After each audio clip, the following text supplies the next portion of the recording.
Law of attraction అంటే మనలోని ఆలోచనలు, మనం పెట్టుకున్న నమ్మకాలు, అలానే మనం మాట్లాడే మాటలు మన బయట ప్రపంచాన్ని క్రియేట్ చేస్తాయి. ఫర్ ఎగ్జాంపుల్, కొంతమంది నన్నెవరూ ఇష్టపడరు, నేనెవరికి నచ్చను అని పదే పదే అనుకుంటూ ఉంటే వాళ్ళు వాళ్ళ లైఫ్లోకి ఎవరైతే వాళ్ళని ఇష్టపడరో అలాంటి వాళ్ళని అట్రాక్ట్ చేసుకుంటారు. అలానే ఇంకొంతమంది దేవుడు నన్ను ఎప్పుడూ మంచిగా చూసుకుంటారు అని అనుకుంటూ ఉంటారు. వాళ్ళకి ఎవరైతే వాళ్ళకి మంచి చేస్తారో అలాంటి వాళ్ళని సిచ్యువేషన్స్ని అట్రాక్ట్ చేసుకుంటారు.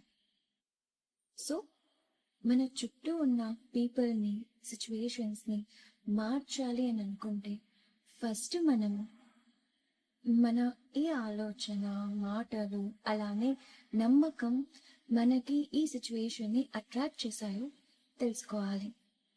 డీటెయిల్డ్గా ఈ లా ఆఫ్ అట్రాక్షన్ పవర్ని మనం అనుకున్నది సాధించడానికి ఎలా ఉపయోగించాలో తెలుసుకోవడానికి నా ఛానల్లో ఉన్న ఫుల్ వీడియోని చూసేయండి.